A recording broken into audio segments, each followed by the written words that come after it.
नमस्कार दोस्तों, कैसे हैं आप लोग। आशा करता हूं आप सब स्वस्थ होंगे। आज मैं आप लोगों का स्वागत करता हूं ज्योग्राफी की अगली क्लास में, जिसमें हम लोग रोटेशन और रिवॉल्यूशन के बारे में पढ़ेंगे। इसको शुरू करने से पहले मैं आपके दिमाग में कुछ सवाल डालना चाहता हूं। हमारे देश के अंदर आपने देखा होगा कि अलग अलग जगहों पर, जैसे हमारा नॉर्थ इंडिया है, वहां का क्लाइमेट अलग है, साउथ इंडिया का क्लाइमेट अलग है। ऐसा क्यों? आपके दिमाग में सवाल नहीं आया तो वापस से सोच लीजिए। उसके बाद हमारे जो आप ग्लोब को देखेंगे तो डेजर्ट्स जो हैं वो ज्यादातर एक ही रीजन में पाए जाते हैं। एक ही रीजन मतलब मैं ये नहीं कह रहा कि आपका बिल्कुल सारे के सारे यहाँ पे सहारा डेजर्ट के रूप में एक ही हो गया। एक ही रीजन मतलब कि सिमिलर लैटिट्यूड्स के आसपास देखेंगे, यानी इक्वेटर से सिमिलर लेंथ ऊपर जाएंगे और सिमिलर लेंथ नीचे जाएंगे तो आपको बहुत सारे डेजर्ट उसी रेंज में देखने को मिलेंगे। इसके बारे में हम जानने की कोशिश करेंगे कि ऐसा क्यों होता है। उसके बाद अलग अलग देशों में अलग अलग टाइम जोन्स चलते हैं। जैसे आप लोग देखते होंगे, मुझे अपने बचपन का टाइम याद आता है जब मैं क्रिकेट देखता था, बहुत शौकीन था। आप में से कई जो फुटबॉल फैंस होंगे वो क्रिकेट में, जैसे ऑस्ट्रेलिया की जब सीरीज होती थी ना, तो टेस्ट मैच सुबह 3:30-4 बजे के आसपास शुरू होता था। तो मैं टेस्ट मैच देखने के लिए सुबह 3:30-4 बजे उठ जाता था और मेरे दिमाग में सवाल उठता था कि इंडिया के अंदर जो टेस्ट मैच रात में मीन सुबह जो 9 बजे शुरू होता है, वही टेस्ट मैच ऑस्ट्रेलिया में जाके 3-4 बजे सुबह क्यों शुरू होता है? वहां के लोग इतनी जल्दी उठ जाते हैं क्या? तो ऐसे ऐसे जो सवाल आते हैं, जैसे आप लोग अगर मान लो हॉलीवुड की मूवीज या फिर जो रेसलिंग वगैरह देखते होंगे, उन लोगों का जो अगर आप शो टाइमिंग देखेंगे, डेली शोज का टाइमिंग, वो हमारे हिसाब से मॉर्निंग के टाइम में आता है। जो रेसलमेनिया वगैरह देखते होंगे शुरुआत के समय में, वो देखेंगे उसमें 5-5 बजे के टाइम में उनका शोज आता था। जो फुटबॉल फैंस होंगे वो देखते होंगे उनके जो मैचेस होते हैं वो सुबह के टाइम में होते हैं। तब इसका रीजन क्या है? क्या उनके अंदर वहां पे लोग सुबह के टाइम में मैच खेलते हैं? नहीं, वो उनकी शाम होती है। तो यहाँ पे शाम और सुबह का जो डिफरेंस है, कंसेप्ट है, इसको जानने की कोशिश करेंगे। टाइम जोन्स के बारे में जानने की कोशिश करेंगे। साथ साथ एक और सवाल दिमाग में आएगा अगर आपके, ये अलग अलग जगहों पे अलग अलग क्लाइमेट्स होते हैं। जैसे आप मान लीजिए हमारा यूरोप का पर्सन है, उसकी ड्रेसिंग सेंस अलग है, इंडिया के पर्सन की ड्रेसिंग सेंस अलग है, अफ्रीका वाले की अलग है और यूएसए वाले की अलग है। वहां के लोग बहुत सर्द कपड़े पहनते हैं, बहुत सारे कपड़े देखते होंगे कवर करते होंगे। इंडिया के लोग आप देखेंगे सिंपल सा धोती और गमछा लेके भी चले जाते हैं कई जगह। अब इतनी ड्रेसिंग सेंस में वैरायटी है, इतनी कल्चर में वैरायटी है, वो क्यों है? वो भी हमें रोटेशन और रिवॉल्यूशन के कंसेप्ट से जानने को मिलेगा। तो मिला जुला के हमारे क्लाइमेट का कहां पे क्या फर्क पड़ता है, दिन रात का कहां क्या फर्क पड़ता है, हमारे यहाँ पे कौन कौन से सीजन्स आते हैं उसका क्या क्या फर्क पड़ता है, वो सभी की सभी चीजें हमारी रोटेशन और रिवॉल्यूशन पर ही डिपेंडेंट होंगी। आइए हम देखेंगे कि किस तरीके से रोटेशन और रिवॉल्यूशन का क्या क्या इंपैक्ट है और क्या क्या ऐसी चीजें हुई हैं जिसके कारण इस समय इतनी सारी डिफरेंसेस या फिर हमें वैरायटीज देखने को मिलती हैं। तो आइए दोस्तों आज की क्लास को शुरू करते हैं। सबसे पहले हमारा पॉइंट आता है दोस्तों रोटेशन यानी कि घूर्णन का। रोटेशन का मतलब क्या होता है? रोटेशन का मतलब होता है मूवमेंट और स्पिन वाली मूवमेंट। स्पिन मतलब क्या है? शेनवॉर्न वाली स्पिन नहीं, शेनवॉर्न की स्पिन भी आप समझ सकते हैं एक तरीके से, पर यहां पर आप कहेंगे कैसे? जैसे मान लो कि मेरे पास ये मान लो ये मेरा पेन है। अब इस पेन को अगर मैं यहाँ पे रोटेट करने की कोशिश करूंगा, आपको ब्लैक बैकग्राउंड में ब्लैक पेन दिख भी नहीं रहा होगा अच्छे से, अब दिखेगा।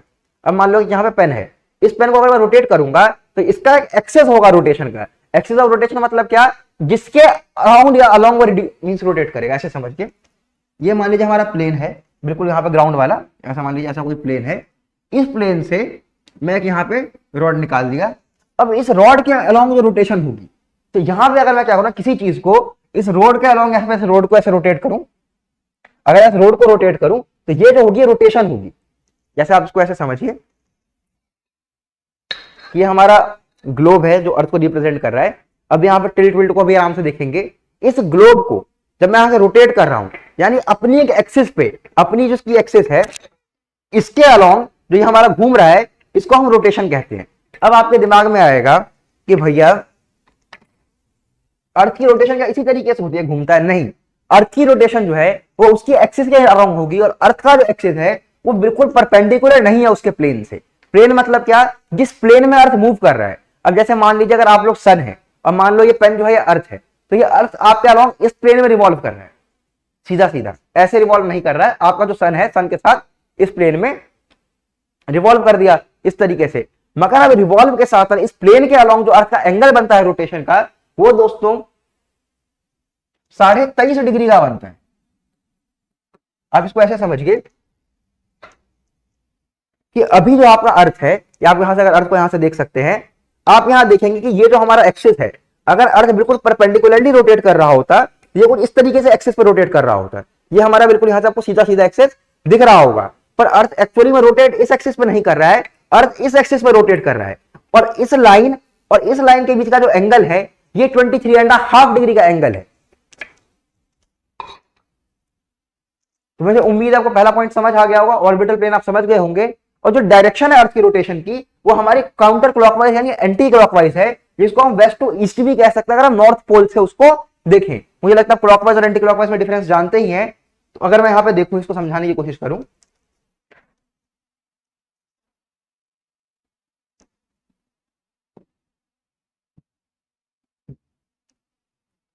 ये मान लो हमारा अर्थ है। अगर मैं आइडियल केस मानूं तो आइडियल केस अगर मान लो अर्थ अगर इसी एक्सिस के अलोंग रोटेट कर रहा होता तो इस तरीके से, और ये हमारा ऑर्बिटल प्लेन होता है, तो इस तरीके से काम हो रहा था। पर एक्चुअल में होता क्या है, ये हमारा ऑर्बिटल प्लेन है, ये हमारा अर्थ है, और अर्थ कुछ इस एक्सिस पर रोटेट कर रहा हो। और यहां पे अगर मान लो इसको मैं ओरिजिनल वाला केस मान लूं, अगर वो सीधा सीधा पे रोटेट कर रहा होता है, तो इनके बीच का जो एंगल है दोस्तों वो 23.5 डिग्री है। और अगर मैं प्लेन के साथ इसका एंगल बनाऊं तो ये हमारा क्या हो जाएगा, 66.5 डिग्री। तो अर्थ जो अपना जो प्लेन है उसका, उस प्लेन के साथ अर्थ का एंगल बन रहा है 66.5 डिग्री का। और अर्थ का अगर एक्चुअल मेरा परपेंडिकुलर वाला जो टिल्ट होता है, उससे जो मतलब मेरा टिल्ट का एंगल बन रहा है वो क्या बन रहा है दोस्तों, 23.5 डिग्री का एंगल बन रहा है। मैं उम्मीद करता हूं आपको यहाँ पर समझ आया होगा कि एक्चुअली अर्थ की जो रोटेशन है, रोटेशन मतलब क्या, एक्सिस के अलोंग घूमना। पर अर्थ एक्सिस के अलोंग इस तरीके से नहीं घूम रहा है, अर्थ ऐसे घूम रहा है, टिल्ट एक्सिस के अलोंग घूम रहा है। मुझे लगता है आपको ये पॉइंट समझ आ गया होगा। अब यहां से देख सकते हैं हमारा अर्थ है, ये हमारी परपेंडिकुलर होता है ऑर्बिट का, यानी ये अगर हमारी अर्थ की ऑर्बिट है, अगर उसको बीचों बीच से पार करूं, ये हमारा परपेंडिकुलर, पर अर्थ जो रोटेट कर रहा है वो इससे 23.5 डिग्री के बेंट पे रोटेट कर रहा है। और ये हमारा जिस पॉइंट से रोटेट करता है, इस पॉइंट को हम यहाँ पे नॉर्थ पोल कह देते हैं, और ये हमारा साउथ पोल कह देते हैं। आपको इस पिक्चर से और अच्छे से समझ आ रहा होगा कि ये सन है, सन के साथ जो हमारा अर्थ है ये इस एलिप्टिकल ऑर्बिट में रोटेट कर रहा है, ये इसका प्लेन है। इस प्लेन के साथ अगर आप यहां देखें, इस प्लेन के साथ ये एंगल 66.5 डिग्री का बन जाएगा, और ये एंगल जो है 23.5 डिग्री का बन जाएगा। मैं उम्मीद करता हूं आपको पॉइंट समझ आ गया हो। अब अगर हम बात करें सोलर डे की और साइडेरियल डे की, ध्यान दीजिए सोलर डे क्या होता है। सोलर मतलब समझेंगे सूर्य, और डे यानी कि दिन यानी दिवस। अब देखिएगा सिंपल सा मतलब क्या है, अर्थ को जैसे मान लो, अगर आप ये समझो कि ये आप अर्थ पे, जैसे मान लो कि आप हमारा इंडिया कहां गया, ये मान लीजिए इंडिया है, और मान लीजिए आप हमारे सामने जो है, आप मान लीजिए सन है। अब इंडिया को वापस आपके पास आने के लिए यहां से पूरा एक चक्कर लगाया, घुमा घुमा, और वापस यहां आपके पास आ गया। अब इस चीज को कवर करने के लिए इंडिया को कितना समय लगेगा, उस चीज को हम लोग सोलर डे कहते हैं। और जैसे आप यहां देख रहे हैं, यहाँ पे ये हमारा सन है, यहाँ अर्थ है, अर्थ को यहां से यहां जाने के लिए समय लगा, उसको हम लोग कहते हैं सोलर डे, यानी जिस पोजीशन को वापस वहीं देखने के लिए। जैसे मान लो कि अगर आप लोग मान लो सन हो, मैं अपने आप को अर्थ बना लेता हूं, अब मैं आपको यहां से देख रहा हूं, और मुझे यहां से वापस घूम के आपको देखने में कितना समय लगा, उसने समय को हम लोग सोलर डे यानी कि सौर दिवस कहते हैं। ये हमारा 24 घंटे का अप्रॉक्स समय लेके चलते हैं। बट यहां पे चीज में प्रॉब्लम कब आएगी, जब हम इसको एक और कंसेप्ट से जोड़ेंगे, साइडेरियल डे से। अब आप कहेंगे भैया सोलर डे और साइडेरियल डे में फर्क क्या है, तो पहले साइडेरियल डे का कंसेप्ट समझते हैं। हमारा जो सन है वो नियर है, नियर इन द सेंस वैसे तो बहुत दूर है, मगर हम नियर और फार क्या होता है, हमेशा कंपैरेटिव चीज है। अब अगर मैं आपको बोलूं कि आपके इस हाथ और इस हाथ में कितनी दूरी है, आप कहेंगे भैया बहुत कम दूरी है। पर अगर मैं बोलूं आपकी इस और इस आंख की रिस्पेक्ट की दूरी के हिसाब से कहेंगे तो ज्यादा है। अगर मैं आपको बोलूं कि आपके बाल का साइज कितना है, कहेंगे भैया छोटा है। मगर अगर मैं यहीं पे आपको बोलूं आईब्रो के रिस्पेक्ट में देखिए तो आपको बड़ा लगेगा। तो डिपेंड क्या करता है कि हमारी जो भी चीज है वो हमारी रिलेटिव होती है। तो अगर सन के रिस्पेक्ट में मैं किसी चीज को देख रहा हूं, यहीं पे मैं केस बदल के आ दूं, एक बहुत दूर के स्टार के रिस्पेक्ट में देख लूं। जैसे मान लो कि ये हमारा सन था, यहां मान लो स्टार मान लो, जैसे अभी समझ जाएंगे आप कि हमारा मान लो ये सन है। अब सन को रेड कलर से दिखा लेते हैं। जैसे मान लो आपका सन है, और यहां मान लो आपका अर्थ है, और यहां मान लो एक बहुत दूर पे कोई डिस्टेंट स्टार है। अब इसके रिस्पेक्ट में जो चीज घूमेगी और इसके रिस्पेक्ट में जो चीज घूमेगी, उसमें एक हल्का सा फर्क देखने को मिलेगा। अब आप कहेंगे भैया फर्क क्यों देखने को मिलेगा, ध्यान दीजिए, अर्थ सिर्फ रोटेट करता है क्या, नहीं। जैसे मान लो मैं अगर आपको बोलूंगा कि आपको यहां से मेरी शक्ल वापस देखने में क्या पूरा एक चक्कर लग रहा है, आप कहेंगे बिल्कुल भैया आप पूरा घूमे, एक चक्कर लग गया। पर अगर मैं साथ साथ इस तरफ चल भी रहा हूं, जैसे अभी आपको समझाता हूं कि अगर मैं चलते चलते घूमूंगा तो क्या इतने ही दूरी पे आपको मेरी वापस शक्ल दिख जाएगी। मींस कहने का मतलब यह है कि जहां मुझे इस केस में पूरा का पूरा 24 घंटा लग रहा था, उस केस में मेरे को हल्का सा कम समय लगेगा। क्यों लगेगा, क्योंकि इस केस के अंदर मैं इधर भी मूवमेंट ले रहा हूं, यहां जो अर्थ है, यहां मान लो अर्थ के इस पोजीशन को, मान लो यहाँ पे अर्थ के इस पॉइंट को मैं ए नाम दे देता हूं। यहां पे अगर अर्थ इसी जगह पे स्थिर रहता तो ए से ए पे आने के लिए कितना समय लगता है? बिल्कुल 24 घंटे के आसपास का समय लगता है। पर क्योंकि अर्थ यहां से जब यहां पर आ गया, अब यहां पे ए को ए आने में ये डिस्टेंस भी तो हल्का सा हुआ, और ये डिस्टेंस क्या करेगा, इसको थोड़ा कर्व करवा देगा। कर्व करवाने का अंदर सेंस मतलब क्या कि थोड़ा सा कम समय लगेगा उस फेस को वापस वहां आने पे। अब आप कहेंगे भैया ये सन के रिस्पेक्ट में हो रहा है, तारे के रिस्पेक्ट में भी वही चीज होगी ना, तो दोनों को अलग अलग करने की क्या आवश्यकता है? सन के रिस्पेक्ट में ये एंगल बहुत ज्यादा है और तारे के रिस्पेक्ट में सेम वही भैया एंगल रिस्पेक्टिवली बहुत छोटा एंगल हो जाएगा। तारा तो खैर हम बहुत दूर का ले लेते हैं, तो बहुत छोटा एंगल होगा। तो उस केस में ये जो हमारा डिस्टेंस है ये बहुत ज्यादा मेजरेबल या फिर उस वैल्यू का नहीं रहेगा। तो इसलिए हम क्या करते हैं, सन का जो डे कहते हैं उसको सोलर डे कहते हैं, और साइडिरियल डे का मतलब क्या है, साइडिरियल डे एक्चुअल टाइम बताता है रोटेशन में कितना लगता है। तो अभी आप समझ जाएंगे इसको कि एक्चुअल टाइम जो है वो 23 घंटा 56 मिनट लग जाएगा आपका साइडिरियल डे में उस पोजीशन से उसी पोजीशन में वापस आने के लिए। मैं उम्मीद करता हूं आपको यहाँ पे पॉइंट समझ आ गया होगा सोलर डे और साइडिरियल डे में डिफरेंस के रूप में। तब भी अगर चाहे तो एक बार मैं आपके लिए रीड कर देता हूं इन चीजों को। सोलर डे क्या हो गया friend, the time taken for the earth to rotate on its own axis so that sun appears at the same position in the sky. 24 घंटा आप जानते हैं। पर साइडिरियल डे में क्या होगा, the time taken for the earth to rotate on its own axis so that a distant star appears at the same position in the sky. इसको हम लगभग 23 घंटा 56 मिनट के आसपास आता है। That is amounting 360 degree of rotation.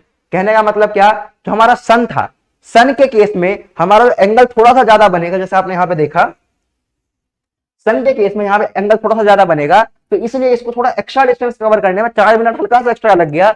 जबकि इस केस के अंदर वहां पे इसको एग्जैक्ट 23 घंटा 56 मिनट लगता है, क्योंकि उस केस में इसका एक्स्ट्रा शिफ्ट है वो यहाँ पे फर्क नहीं डालेगा। मैं उम्मीद करता हूं आपको यहाँ पे सोलर डे और साइडिरियल डे का कंसेप्ट समझ आ गया होगा दोस्तों। ये सेम ही चीज लिखी हुई है। अब बात करते हैं लीनियर स्पीड की। ध्यान दीजिएगा, मैं जानता हूं अभी जो आपको टर्म्स समझ आ रहे होंगे, हल्की सी आपको क्लासेस लग रही होगी भैया यहाँ पे हम कितनी सारे टर्म्स को देख रहे हैं।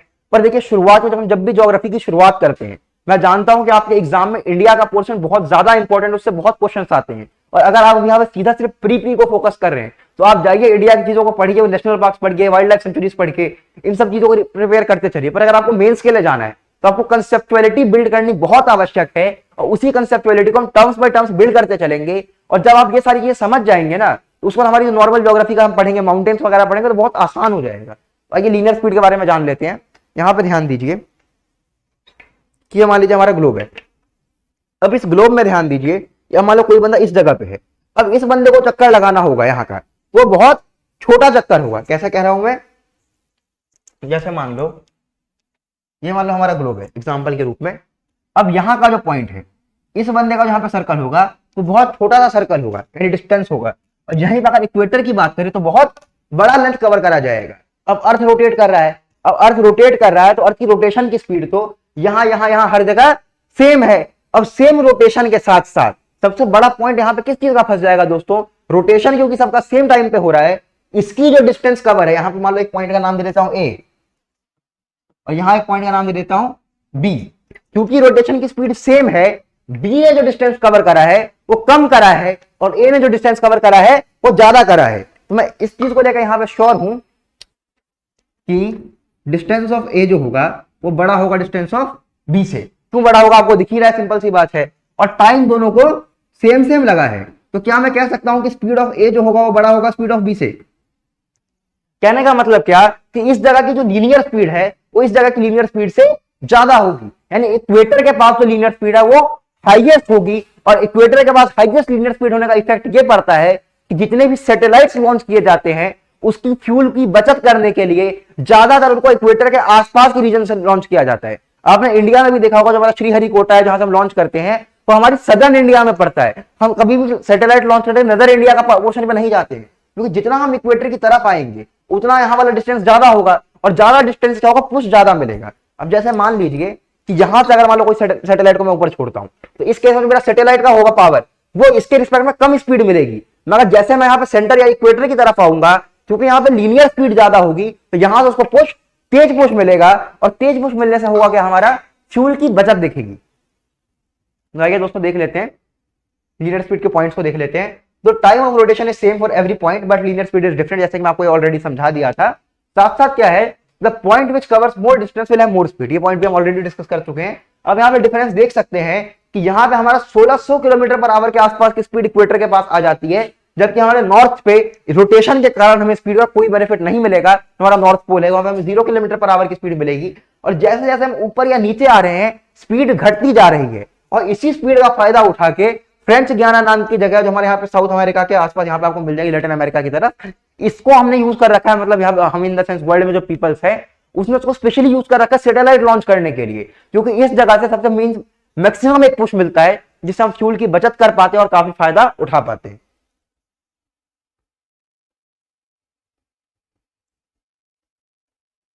अगला पॉइंट देख लेते हैं दोस्तों, यहाँ पर सर्कल ऑफ एलिमिनेशन का। ध्यान दिए, छोटे छोटे टर्म्स हैं, आपके एग्जाम में डायरेक्ट कभी एक लाइन में या वन वर्ड के फॉर्म में क्वेश्चन आ सकते हैं इनको लेके। इसको लेके मीन बहुत ज्यादा आपको समझने का बहुत हाई चीजें भी नहीं है, पर कम से कम चीजों को अगर हम करते चलेंगे साथ साथ तो आपके दिमाग में इमेजिनेशन बनती रहेगी, छवि बनती रहेगी ज्योग्राफी को लेकर। जिस चीज को मीन कई बार प्रॉब्लम फेस करने को मिलती है कि इमेजिनेशन नहीं बनती है, मैं पूरी कोशिश करूंगा कि चीजों के आपके सामने इमेजिनेशन दे पाऊं। सर्कल ऑफ एलिमिनेशन से देखिए, मान लीजिए हमारा सन है, ये हमारा अर्थ है, तो अर्थ का वो पोर्शन जहां तक रोशनी आएगी और एक ऐसा पोर्शन होगा जहां पे अंधेरा होगा।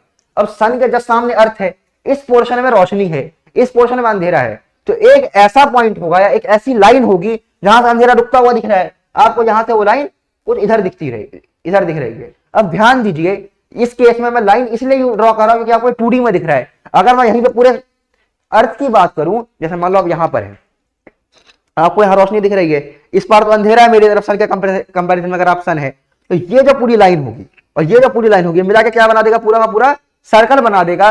तो वो सर्कल जिसके एक तरफ रोशनी है और दूसरी तरफ अंधेरा है उसको हम सर्कल ऑफ एलिमिनेशन कहते हैं। सर्कल ऑफ एलिमिनेशन के अंदर जो पोर्शन है चेंज होते रहेंगे, अर्थ जैसे ही रोटेट करेगा तो ये वाला जो पोर्शन है कि हमारा रोशनी वाले साइड में आ जाएगा और ये वाला इधर से पीछे वाला पोर्शन जो है वो अंधेरे वाले साइड में आ जाएगा। मैं उम्मीद करता हूं आपको पॉइंट भी समझ आया होगा। अब हम आते हैं रिवॉल्यूशन के कंसेप्ट के ऊपर। रिवॉल्यूशन का मतलब क्या है, अर्थ जो सन का चक्कर लगाती है उसको रिवॉल्यूशन कहते हैं। अब यहां समझ लीजिए, हमारा सन है, आपको पता है कि पूरा का पूरा सर्कुलर पाथ नहीं है, एलिप्टिकल पाथ है और सन उसके एक फोकाई पे है। तो यहां से अर्थ जो है इस तरीके से अपना सन का चक्कर लगाता है। उस फिगर को देख के काफी हद तक समझ चुके होंगे। बाकी आइए इसके साथ साथ हम आगे के पॉइंट्स को देखते हैं। The movement of earth around the sun is the elliptical termed as revolution. आप जानते हैं कि सन के अराउंड जो इलिप्टिकल ऑर्बिट में मूवमेंट है उसको हम लोग रिवॉल्यूशन कहते हैं। टाइम पीरियड ऑफ रिवॉल्यूशन 365 दिन 5 आवर 48 मिनट, ये भी आप जानते हैं। ये मीन्स बहुत बेसिक चीजें हैं। बचपन से हम लोगों को पता है कि हमारा एक साल जो होता है, साल का मतलब क्या, कि सन वापस से मतलब अर्थ का जब सन पूरा चक्कर लगा लेती है उसको हम लोग एक साल टर्म करते हैं। तो 365 दिन 5 घंटे और 48 मिनट का जो ड्यूरेशन है इसको हम लोग एक रिवॉल्यूशन कहते हैं। और आपको पता है कि यही 5 घंटा 48 मिनट जब 4 साल के लिए ऐड हो जाएगा, 5 घंटा 48 मिनट नियरली रख लो, आप समझेंगे इसको 6 आवर के आसपास ले लेंगे, तो 6 चौक 24 घंटा के आसपास आपको मिला के क्या बना देता है, पूरा का पूरा एक दिन बना देता है। और इसलिए हम लीप ईयर के अंदर 365 की जगह 366 दिन लाते हैं। अब आप यहाँ पे एक चीज और देख रहे होंगे कि एक्चुअली में 12-12 मिनट कम है, तो ये 12-12 मिनट का जो दिन है ये 100 साल के आसपास हम जाकर एक दिन घटा देते हैं। आपने अगर कैलेंडर वाला पोर्शन पढ़ रखा होगा रीजनिंग में तो आपने इस चीज पर ध्यान दिया होगा, नहीं तो मैं आपको इतना समझा देता हूं कि 365 दिन 5 घंटा 48 मिनट का जो पीरियड है वो हमारा एक रिवॉल्यूशन यानी कि एक साल का पीरियड होता है। और इसी एक साल के अंदर 5 घंटा 48 मिनट जो हमारा एक्स्ट्रा आता है इसको 4 साल के अंदर जोड़ के एक नया दिन बना देते हैं। Average speed of revolution of earth is nearly 1 lakh kilometre per hour. देखिए कितनी तेजी की स्पीड से अर्थ हमारा यहाँ पे रिवॉल्व कर रहा है सन के अराउंड। आप कह रहे हैं भैया आपको फील क्यों नहीं हो रहा, क्योंकि आप अर्थ के रिस्पेक्ट में स्टेशनरी पे है ना। अगर आप ट्रेन के अंदर बैठे होते हैं, ट्रेन 120 किलोमीटर की स्पीड से जा रहा होता है, तो आपको फील होता है क्या आप 120 से चल रहे हैं, नहीं। आप ट्रेन के रिस्पेक्ट में स्टेशनरी है, ट्रेन ग्राउंड के रिस्पेक्ट में स्पीड में चल रहा है। तो अर्थ जो है वो सन के रिस्पेक्ट में मूव कर रहा है, पर आप अर्थ के रिस्पेक्ट में क्या है, स्टेशनरी है, रुके हुए हैं, इसलिए आपको स्पीड फील नहीं होती। और हम बहुत छोटे भी हैं। The speed of revolution is not uniform, it increases as Earth comes closer to the sun। Simple सी बात है, जैसे इस जगह पे अर्थ की रिवॉल्यूशन की स्पीड ज्यादा होगी और इस जगह पे अर्थ की रिवॉल्यूशन की स्पीड कम होगी। जितना नजदीक होगा उतनी रिवॉल्यूशन की स्पीड ज्यादा होगी, ग्रेविटेशनल पुल ज्यादा आएगा।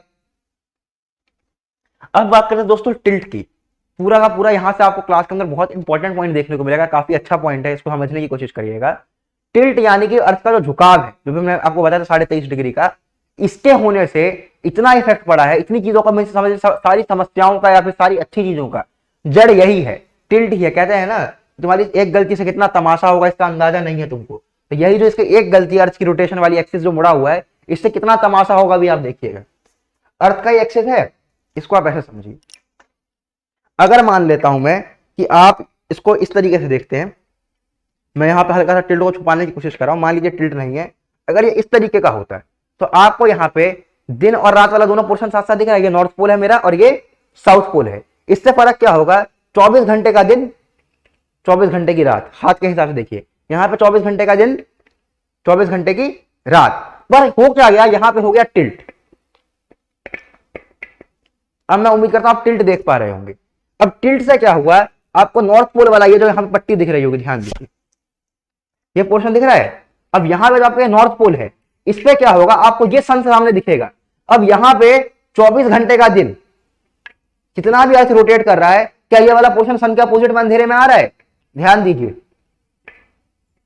ये रोटेट हो रहा है, यहां वाला, ये वाला पोर्शन कहेंगे, यहां अभी दिन है, थोड़ी देर में यहां अंधेरा आ गया। आपका ये वाला पोर्शन है, यहां दिन है, यहां घूम के अंधेरा आ गया, पर क्या यहां अंधेरा आ रहा है? ध्यान दीजिए। अच्छा एक चीज और, क्या आपको पीछे का साउथ पोल वाला पोर्शन दिख रहा है? यहां से साउथ पोल का एक और यहाँ पे जैसे ये ऊपर पिन है, ऐसे कि नीचे भी पिन था ना, जब इसको मैं नॉर्मली करके दिखाया था, ये वाला पिन गायब हो गया। मतलब क्या, यहाँ पे इस पोजीशन में 24 घंटे का दिन चल रहा है और पीछे वाले पे 24 घंटे की रात चल रही है, और ये महीनों महीनों तक चलता है, 6-6 महीने तक चलता है। तो टिल्ट का सबसे बड़ा उत्पात आपको क्या देखने को मिला कि जब टिल्ट आपके नॉर्थ पोल की साइड में रहेगा, यहां आपको 24-24 घंटे का दिन देखने को मिलेगा, और जब यहाँ पे अर्थ घूमते घूमते घूमते घूमते इधर आ जाएगा। अब यहाँ पे ध्यान दीजिए, घूमते घूमते अब संध्या मतलब पूरा चक्कर लगा के आएगा, अब आपको क्या दिख रहा है, साउथ वाला। तो अब क्या होगा, यहाँ पे 24 घंटे की दिन आएगी और रात ऊपर की तरफ 24 घंटे की रहेगी, और इन जगहों पे 24 घंटे और इसके बीच में कहीं भी कितनी देर की रात रहेगी, कितनी देर की दिन रहेगी। अब आप इसको यहाँ पे ऐसे समझिए कि इधर से मान लीजिए सन आ रहा है, ये हमारा अर्थ की एक्सिस है, अब अर्थ इसके अलोंग रोटेट कर रहा है, इस पोजीशन पे कितना भी ये रोटेट करेगा, इस पोजीशन पे सनलाइट आती रहेगी, यहाँ 24 घंटे की दिन रहेगी, और इस पोजीशन पे कितना भी रोटेट करेगा, यहाँ पे अंधेरा बनता रहेगा। हमने क्या करा, इसको डिवाइड करने के लिए कुछ लाइंस ले ली, और ये मान लो ये हमारी अर्थ की एक्सिस है।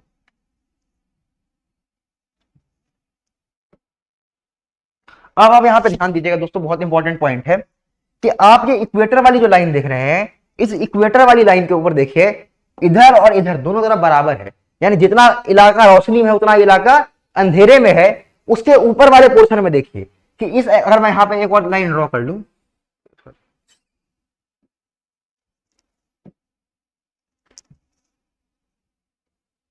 अब इस लाइन पे जितनी भी चीजें हैं, यहां पे अगर मान लो पॉइंट ए है, जब ये रोटेट करके उस तरफ जाएगा, ये यहाँ पे मान लो पॉइंट ए डैश बन के आएगा, तो एक पॉइंट पे 24 घंटे के बाद भी, यानी मतलब 12 घंटे के बाद भी ए डैश पे भी रोशनी रहेगी। ये जो मेरा पॉइंट है ए, ये घूम के आएगा, यहाँ पे मान लो इसको मैं बी नाम दे देता हूं, ये यहाँ पे घूम के बी डैश पे आएगा तो अंधेरा होगा, पर जस्ट नजदीक वाले पॉइंट पे अगर यहाँ देखूं तो रोशनी तब भी थोड़ी कंपैरेटिवली ज्यादा रहेगी। मीन्स इसके अंदर आप ये देखिए ना, ऐसे समझाते हैं,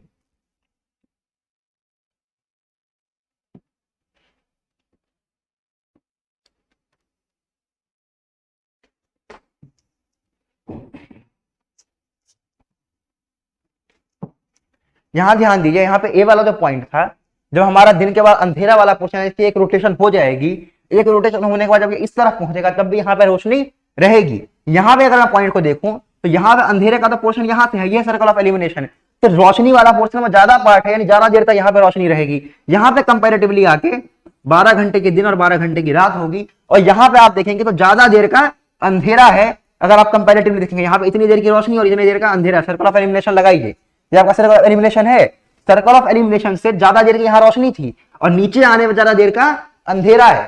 तो एक्चुअली हमारा कितने देर का दिन होगा, कितनी देर की रात होगी, ये सारा का सारा इस टिल्ट के कारण हो रहा है, और इस टिल्ट के ऊपर ही डिपेंडेंट होगा कौन से क्षेत्र में कितनी देर की रोशनी है, कितनी देर की अंधेरा है। अगर आप लोग कभी चेक करेंगे, अगर वैसे मान लो ब्लॉग्स वगैरह देखने का शौक रखते होंगे, अगर आप कभी यूरोप वगैरह का ब्लॉग देखेंगे, वहां पर रात में 8-9 बजे में भी ना कई बार कनाडा वगैरह का ब्लॉग देखने की कोशिश करेंगे तो बिल्कुल रोशनी रहती है, जैसे हमारे यहाँ शाम का 4-5 बजा हो। और उसके बाद जब उनके यहाँ पे गर्मी का सीजन रहता है और ठंडी में शाम में 4 ही बजे अंधेरा हो जाता है। तो ऐसा क्यों? क्योंकि अभी इस वक्त में जैसे जितना हम नॉर्थ की तरफ जा रहे हैं, इधर हमारा कनाडा वाला कहीं पोर्शन पड़ेगा, तो कनाडा वाले पोर्शन में आप क्या देखेंगे, इतने देर का दिन है। अगर मान लो मैं 24 घंटे की बात करूंगा, आप रेशियो से बांटना जानते हैं ना, अगर मान लो उसको 6:1 या 5:1 में बांट देंगे तो आप देखें कितनी देर का दिन है और कितने कम देर का रात है। और वहीं पे जब मैं इनके अंधेरे वाले ऑस्ट्रेलिया वाले पोर्शन में बात करूंगा उस समय में, तो उसी को आप बांट लीजिए, इतने दिन में इतने देर का दिन है और इतनी ज्यादा देर का रात है। मैं उम्मीद करता हूं आपको टिल्ट का मेन कंसेप्ट समझ आया होगा कि टिल्ट पे डिसाइड करती है किस जगह पे कितनी देर की दिन रहेगी और कितनी देर की रात रहेगी। सबसे खास बात यहां पे क्या आता है कि ये लाइन, ये जो इक्वेटर, तीनों को एक साथ जब काट देती हैं तो इक्वेटर पे 12 घंटे की दिन रहेगी और 12 घंटे की रात रहेगी। तो देख लेते हैं, if no tilt 12 hour day and 12 hour night everywhere. और अगर मान लो टिल्ट होता ही नहीं, अगर टिल्ट ही नहीं होता, ये हमारा अगर मान लो सर्कल इसी हिसाब से, हमारा जो अर्थ है इसी हिसाब से रोटेट कर रहा होता, यहाँ से सनलाइट आ रही होती, तो इस जगह पे भी अगर मान लो ऐसे समझेंगे आप,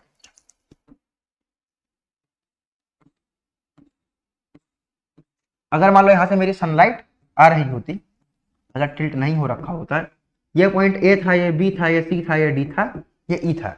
अब ए पॉइंट यहाँ पे ए डैश बन के आएगा, यहाँ पे भी अंधेरा, बी का बी डैश बन के आएगा, यहाँ भी अंधेरा, सी का सी डैश, यहाँ भी अंधेरा, डी का डी डैश, यहाँ भी अंधेरा। कहने का मतलब क्या, जब सन के रिस्पेक्ट में अगर यहाँ पे टिल्ट नहीं होता तो इसको भी 24 घंटे के अंदर, 12 घंटे में, जब मेरा एक 12 घंटे में यहाँ से इस तरफ जाता, आप समझ रहे हैं, 24 घंटा में पूरा का पूरा एक रोटेशन हो जाएगा। तो 12 घंटे में इसका इस तरफ आएगा, अगले 12 घंटे में इसका वापस से उस तरफ आ जाएगा। तो 12 घंटे में जैसे ए का ए डैश पे आया, बी का बी डैश पे आया, सी का सी डैश पे आया, तो हर पॉइंट के लिए बराबर देर की दिन रहेगी और बराबर देर की रात रहेगी। पर टिल्ट के होने से क्या हुआ, नॉर्दर्न हेमिस्फीयर में जब यहाँ पे गर्मी रहेगी, मतलब क्या, जब हमारे यहाँ पे जब यानी जो मई जून वाला समय रहता है, जब नॉर्दर्न हेमिस्फीयर में गर्मी रहती है, उस समय में इसका दिन की लेंथ बढ़ती जाती है और सदर्न हेमिस्फीयर में उस वक्त क्या होगा, अंधेरा होगा। और जब ठंडी का समय आ जाता है हमारे यहाँ, उस वक्त क्या होता है, ये वाला जो पोर्शन है ये नीचे वाला आगे आ जाता है। जैसे आपको मैं समझाया था, ये हमारा गर्मी वाला टाइम है, नॉर्दर्न हेमिस्फीयर आपको दिख रहा है, इस वक्त यहाँ पे गर्मी है। गर्मी किसके कारण है, सन के कारण है। सन की लाइट यहाँ पे ज्यादा आ रही है तो यहाँ पे क्या होगी, गर्मी। पर जैसे ही यहाँ से साउथ की तरफ आ जाएगा, नहीं जब यहाँ से रिवॉल्व करके ऐसे ऐसे घूम घूम के आता है ना, और घूम घूम के जब इस पोजीशन पे आ जाएगा, इस केस में सदर्न हेमिस्फीयर में गर्मी होगी और नॉर्दर्न के अंदर क्या होगी, ठंडी होगी। मैं उम्मीद करता हूं आपको टिल्ट का कंसेप्ट समझ आ गया होगा दोस्तों। देख लीजिए इसके इफेक्ट क्या है। During summer in northern hemisphere में क्या होता है, इक्वेटर में 12 घंटे की दिन और 12 घंटे का रात है, तो आपको पता ही है। नॉर्थ में क्या होगा, ड्यूरेशन ऑफ डे इंक्रीज करता जाएगा। जैसे जैसे पोल की तरफ जाएंगे वैसे वैसे ड्यूरेशन ऑफ डे इंक्रीज करेगा। और पोल पे तो 6 महीने रोशनी रहती है, कहते हैं कुंभकर्ण की जगह 6 महीने का दिन 6 महीने की रात, वो पोल्स का एक तरह से कंसेप्ट है। तो ड्यूरेशन ऑफ डे क्या होगी, इंक्रीज होती जाएगी। और पोल्स पे क्या होगा, बिल्कुल नॉर्थ पोल पे 6 महीने का दिन हो जाएगा और फिर 6 महीने की रात हो जाएगी, मीन्स साउथ पोल पे। अब आप यहां समझिए, ये हमारा सन था, ये हमारा समर सोल्स्टिस है, यानी हमारा गर्मी वाला पोर्शन है। अब यहाँ पे आप इस डायग्राम से पूरी तरीके से क्लियर हो जाएगा, अभी भी कुछ बच रखा है तो ये हमारा अर्थ का एक्सिस ऑफ टिल्ट है। इसको मैं व्हाइट कलर ले लेता हूं। अर्थ इस एक्सिस पर मान लो घूम रहा है। अब जब अर्थ इस एक्सिस पे घूम रहा है तो यहाँ पे रोशनी आई, यहाँ अंधेरा। अब यहां से जब ये मूव करता जाएगा तो यहां से हमारा अगला जो पोर्शन आ गया, मान लीजिए हम इसको इधर लेके चले जाते हैं, क्योंकि हमारी गर्मी के बाद ऑटम आता है। अब ऑटम वाले टाइम में हमारा क्या हुआ, ये सन के बिल्कुल सामने रहेगा सब कुछ। जैसे मान लीजिए आप खुद को सन मान लीजिए, तो ऑटम वाले टाइम में जैसे मान लो हमारे सन अर्थ था, ये समर वाला पोर्शन था। समर वाला पोर्शन आपको कोई दिक्कत नहीं, मान लो मैं यहाँ पे, मान लो आप यहाँ पे सन हो, ये हमारा समर वाला पोर्शन था, ये दिख रहा है। अब यहाँ से जब ये रिवॉल्व हुआ ऑटम वाले टाइम में कुछ इस तरीके का सीन दिख जाएगा। इस तरीके में अब आप समझिए इसको कहने का मतलब क्या है। इस समय आपको अर्थ की रोटेशन की टिल्ट है उसका कोई फर्क पड़ेगा ही नहीं। क्यों फर्क नहीं पड़ेगा, इस केस के अंदर हर जगह पे जितने देर की 12 घंटे का दिन और 12 घंटे की रात, देखिए क्या यहाँ पे आपको कोई ऐसा स्पेस है जिसपे आपको लगे कि आपके पास 24 घंटे का दिन आ रहा है, पूरी लाइट आ रही है कहीं पे, आप ध्यान दीजिए। इस केस में हमारा क्या था, यहाँ में 12 घंटे की दिन मिल रही थी, और जब हम यहाँ से देख रहे हैं तो हमें यहाँ पे 24, मतलब यहाँ पे इस केस में 24 घंटे का दिन दिख रहा था, इस केस में यहाँ में 24 घंटे का दिन दिख रहा था। पर जब मैं इसको इस तरीके से रखूंगा, जो हमारा इक्विलिक्स वाला पोजीशन आएगा, यहाँ से इसको कंपैरिजन कर सकते हैं सन के रिस्पेक्ट में। यहाँ पे क्या होता है, 12 घंटे का दिन और 12 घंटे की रात हर तरफ रहेगी।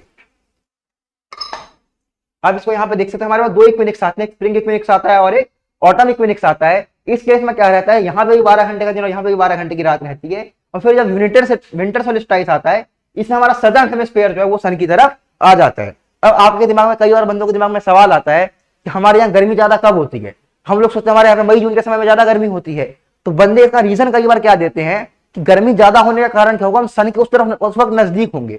जबकि आप देखें मई जून के समय में एक्चुअली में हम लोग बहुत दूर है सन से, ध्यान दे रहे हैं। हमारा जो सन है यहाँ पे दिसंबर के समय में सन अर्थ के पास है, मई जून के समय में सन ज्यादा दूर है, पर ये डिस्टेंस कंपैरेटिवली उतना ज्यादा गैप नहीं है। मेन गर्मी और सर्दी का फर्क किससे पड़ता है, कि सन की कितनी देर तक लाइट आ रही है और किस एंगल पे आ रही है। अब इक्वेटर के ऊपर सन की जो लाइट है वो बिल्कुल सीधी आती है, सीधी लाइट आएगी, अब्सॉर्ब कर दी जाएगी। और जो पोल्स हैं यहां पे जो लाइट आ रही है बहुत ज्यादा देर के लिए आ रही है, पर तभी वो छू के निकल जाती है, ओब्लिक लाइट आ रही है। जैसे यहाँ पे ध्यान दीजिए, बिल्कुल सीधी सीधी लाइट आएगी और यहां से जो लाइट आ रही है ओब्लिक एंगल पे आ रही है, टेढ़ी लाइट आ रही है। जैसे मान लो कि अगर मान लो ये मेरा इक्वेटर है, इक्वेटर सन की सीधा लाइट आई, अब्सॉर्ब हो गई। पोल्स है, पोल्स पे कुछ ऐसा कर्व बना है, अब यहां जो सन की लाइट है छू के ऐसे निकल जाती है, ओब्लिक एंगल पे आती है। इस कारण वहां पे क्योंकि लाइट और हीट अब्सॉर्ब नहीं होती है, इस चक्कर में यहां पे इतनी लाइट आने के बाद भी आपको इस लेवल पे गर्मी देखने को नहीं मिलती है। फ्रेंड्स पॉइंट देख लेते हैं समर सोल्स्टिस का। Length of the day increases from the equator to the north pole. आपको क्लियर है कि हमारा लेंथ ऑफ द डे मैंने आपको समझा दिया। 21 जून इसके हम स्पेसिफिकली एक डेट मान ले कि इसके आसपास का डेट यूजुअली देखने को मिलता है, तभी हम 21 जून को एग्जाम के लिए याद रखेंगे। विंटर सोल्स्टिस में क्या होता है, length of the day decreases from the equator to the pole. ये पॉइंट भी आपने ऑलरेडी वहां पे समझ लिया है। और इक्विनेक्स का मतलब क्या है, length of the day equal across all latitude. 23 मार्च में स्प्रिंग और 23 सितंबर के अंदर हमारा ऑटम। मतलब क्या, हमारा जब समर सोल्स्टिस था, समर सोल्स्टिस मतलब हमारे हिसाब से, मैं नॉर्दर्न हेमिस्फीयर की बात कर रहा हूं, सदर्न हेमिस्फीयर में जस्ट उल्टा हो जाएगा ये चीज, क्योंकि उनके लिए समर अलग है, हमारे लिए समर अलग है। तो हमारे नॉर्दर्न हेमिस्फीयर में समर सोल्स्टिस है 21 जून के समय में, इस वक्त क्या होता है कि लेंथ ऑफ द डे जो होता है वो इंक्रीज करता है कहां, इक्वेटर से नॉर्थ पोल पे। क्यों, क्योंकि नॉर्थ पोल पे रोशनी का ज्यादा देर तक का वहां पे था, आपने देखा ही था, वहां पे 24 घंटे बिल्कुल नॉर्थ पोल पे रोशनी हो जाएगी। जब यहीं पे विंटर सोल्स्टिस की बात करूंगा, विंटर सोल्स्टिस में साउथ पोल हमारा ऊपर यहाँ पे सन की तरफ अपना फेस कर लेता है, तो साउथ पोल के कारण यहाँ पे क्या होगा, यहाँ पे हमारा 24 घंटे के दिन होगी, पर हमारे नॉर्थ पोल पे क्या होगा, अंधेरा होगा हमारे रिस्पेक्ट में। तो दिन का ड्यूरेशन ऊपर की तरफ जाते जाते घटने लगता है। अगर मैं बात करूं पोजीशन ऑफ ओवरहेड सन की, तो सन बिल्कुल ओवरहेड, बिल्कुल सामना सामना किस वक्त कहां पे रहेगा, 21 मार्च। हमारा 21 मार्च फ्रेंड्स यहाँ पे कौन सा डेट है वापस से ध्यान दीजिए। अच्छा, इक्विनेक्स वाला डेट आ गया, इक्विनेक्स का यहाँ पे समझा देता हूं। 21 मार्च को हमारा क्या होगा, इक्वेटर के आसपास रहेगा। 21 जून को हमारा ट्रॉपिक ऑफ कैंसर के ऊपर रहेगा। ध्यान दीजिए, अभी आप समझ जाएंगे। अब जैसे मान लीजिए हमारा सन है, अब सन को अगर आप मान लो, आप खुद को सन माने, तो सन किस वक्त बिल्कुल ओवरहेड पे रहेगा, उस चीज को अगर मैं बताऊं तो जब हमारा 21 मार्च का समय रहता है, आप यहां से समझेंगे, तो सन बिल्कुल फेस टू फेस। अभी यहाँ पे एंगल टिल्ट है, तो अगर यहाँ पे मैं सन का देखूं तो सन यहाँ पे किसके ऊपर बिल्कुल सीधा सीधा मार रहा है लाइट, इस पोजीशन के ऊपर सन की सीधी सी रोशनी आ रही है, और यही हमारा ट्रॉपिक ऑफ कैंसर आएगा इंडिया वाले पोजीशन से। और यहाँ पे अगर मैं देखूं, यहाँ पे सन सीधा सीधा कहाँ आएगा, यहाँ कहीं आएगा, और यहाँ हमारा क्या आएगा, ट्रॉपिक ऑफ कैप्रिकॉर्न आएगा। मैं उम्मीद करता हूं आप समझ गए होंगे कि ओवरहेड सन यानी सन की बिल्कुल सीधी सीधी रोशनी अगर ये टिल्ट नहीं होती तो हमेशा इक्वेटर पर ही आता है, पर क्योंकि ये टिल्ट है, टिल्ट होने के कारण यहाँ पे क्या आएगा, समर है, यानी जब हमारे यहाँ गर्मी रहती है उस समय यहाँ पे क्या आएगा, सीधा ट्रॉपिक ऑफ कैंसर पे सन की सीधी रोशनी आएगी, और हमारी ठंडी के टाइम यहाँ पे क्या आएगा, ट्रॉपिक ऑफ कैप्रिकॉर्न के ऊपर आएगा। और इन दोनों केस में इक्वेटर के ऊपर सीधी सीधी सन की बिल्कुल सीधी लाइट पड़ेगी।